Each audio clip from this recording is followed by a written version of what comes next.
Svake godine kada lepo vreme nagovesti dolazak proleća i motociklisti izađu na ulice, nažalost slušamo i o saobraćajnim nezgodama u kojima oni učestvuju.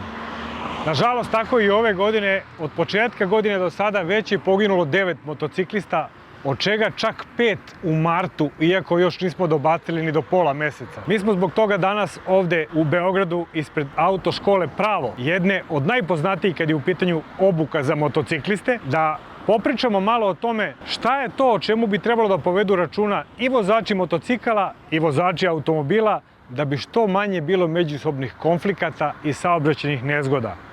Iz ugla vozača automobila možemo da ponovimo ona 3 najvažnija saveta. Obavezno uvek koristite pokazivače pravca ne samo kad skrećete nego i kad menjate traku, jer na taj način možda ćete spasiti život motociklisti koga niste ni videli. Oni su brži od automobila, ne očekuju da će neko da skrene bez migavca, a vi ih ne vidite i to je najopasniji manevar koji možete da uradite.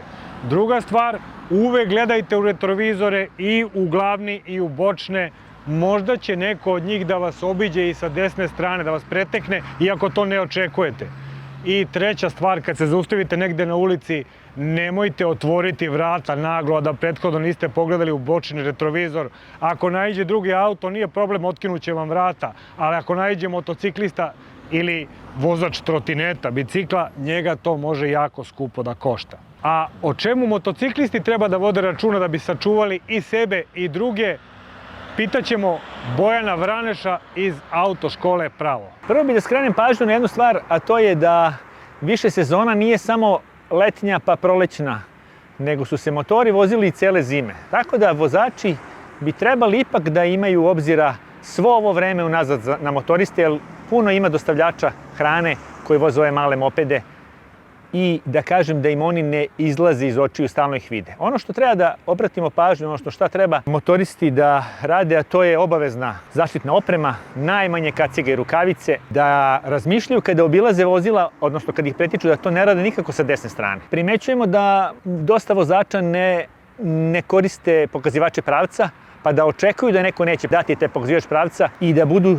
dovoljno udaljeni da mogu da reaguju ako neko krene da skreće, a da to ne uradi, i jedno rastojanje između vozila da održavaju, znači da se ne dogodi neko naglo kočenje, a da to ne mogu da isprate.